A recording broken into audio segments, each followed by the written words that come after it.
Hello everybody. Today we're going to make crispy gluten-free calamari. First we start off with washing the calamari, which I've cut up into rings, tentacles and everything together, in cold water.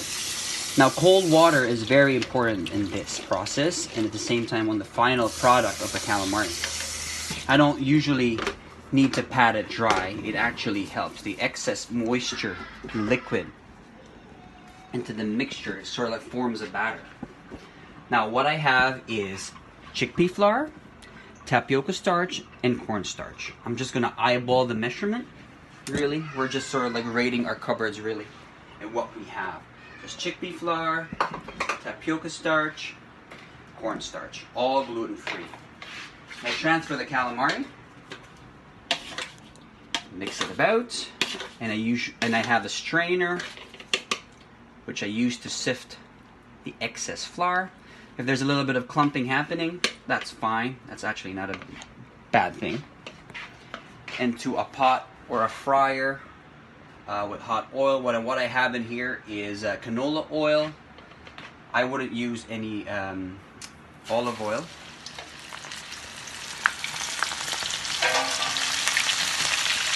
Takes about less than a minute. I just twirled it, which I shouldn't have done. What we should do is let it fry and then sort of like turn. Oh, that looks very crispy. Look at that. And now what I also do is do not do is I don't line the tray with paper towel.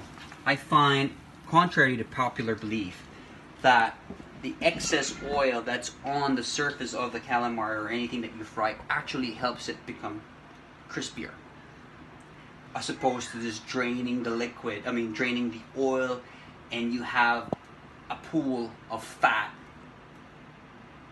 on like the paper towel. So at this point I would season it, but let's fry off a little bit more. Once again, this is my procedure. I use a strainer to sift it.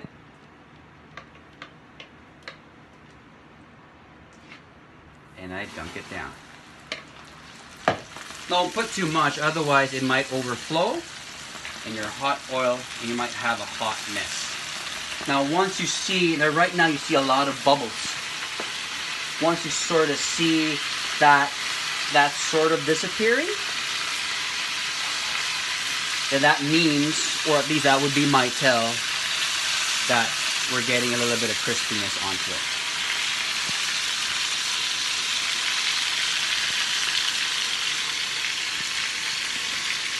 Now as you add more calamari onto the pot, it also changes the temperature of the hot oil, so you have to calibrate it every now and then, unless you have a electronic fryer or a deep fat fryer at home. There you go. I'm going to turn that lower. Well, that looks pretty darn crispy to me. I did add a little bit of salt onto the flour mixture, but I personally like salt. Season that a bit. You can toss this with, some herbs that you have, some fresh parsley, or, we're raiding our cupboards. What I have in here is just plain old Italian seasoning. And there. You can put a dash of paprika if you wanted to. It's really all up to you. A little bit of a mess. And what we're just going to serve this for the kids is a little bit of a creamy papa seed dressing or some sweet chili sauce.